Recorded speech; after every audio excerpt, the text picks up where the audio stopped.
vy'iterambere rusangi vyo kw'igenekerezo rya 10 Nyakanga, umukuru w'Inama Nkenguzamateka yifadikanije n'abenegihugu bo ku mutumba Nyambuye wo muri komine Isare, intara ya Bujumbura, mu bikorwa vyo kubaka ibiro vy'umukuru w'uwo mutumba.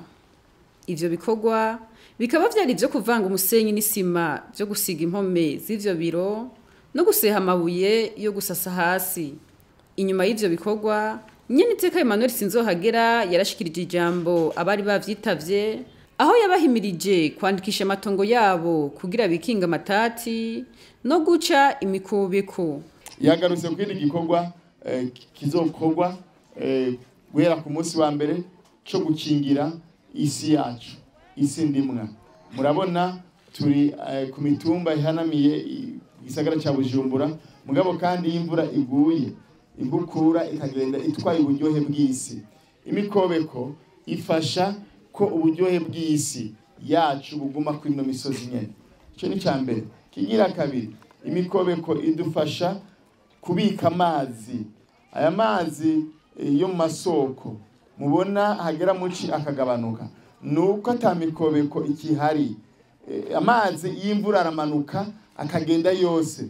Mugaragenda babwira igino cyo c'imikobeko twagifata nkama tukacitwararika tugaca imikobeko. Ajya amazi y'imvura aca yibira mu kuzimu, niyo muci abandanya aza muri iriya myonga, kubera ko ajya amazi y'imvura yinjira mu kuzimu, haragera aho atororokana amazi yose kuri umusozi agatororokana, hanyuma karondera hamenera rero ni muri ya masoko.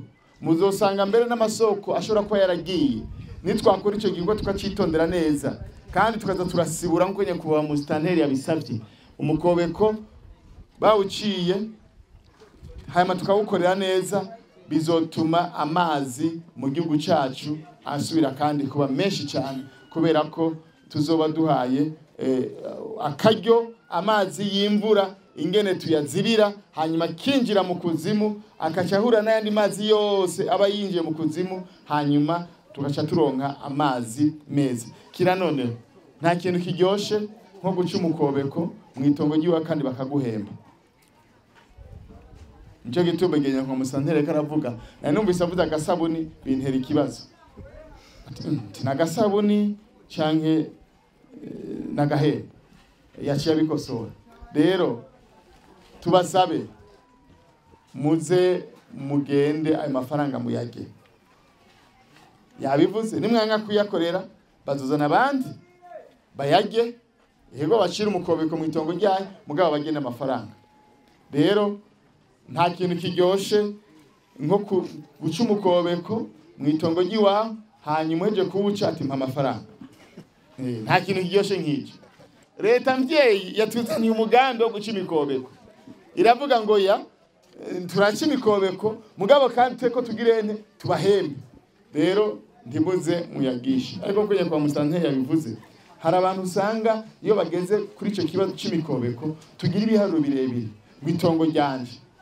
Nagenda babwira shaka ureke guca umukobeko, isi yose y'uburyohe iragenda, ni wowe uhomba, ni uzoba uri kurahomba.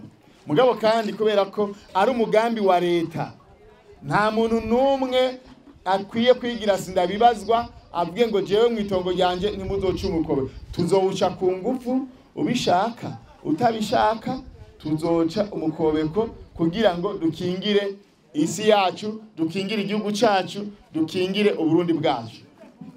Kuko aya matongo dufise twayasigiwe na basogokuruza, natwe tuzogenda. Ni byiza ko dutegurira abana bacu abuzukuruza bacu kuzobasigira igihugu ciza. Rero ntuzovuge ngo nitongo ry'iwanje. Oya, nitongo ry'igihugu ritegeza gukingira ku neza y'abazoza inyuma yacu, baze basange isi twarayikingiye, isi imeze neza, Uburundi bufise amazi menshi nkuko nkunze kwibabwira. Uburundi nico gihugu cyonyene kitaronka amazi avuye mu bindi bihugu. Amazi yo mu Burundi asohoka agenda mu bindi bihugu. Nico gituma guca imikobeko bidukingira byinshi cyane, bituma igihugu cyacu kizobandanya kironka amazi meza agitunga. Mu vyerekeye igisata c'indero, umukuru w'inama Nkenguzamateka yabahimirije kwitwararika abana kugira bige neza no kuvyara ku rugero. Mu gusozera urugendo rwiwe ku mutumba Nyambuye, umukuru w'inama Nkenguzamateka yarahaye ingabire y'amakaye n'amasakoshe abana b'abanyeshure bantaho nikora n'imfuvyi 150.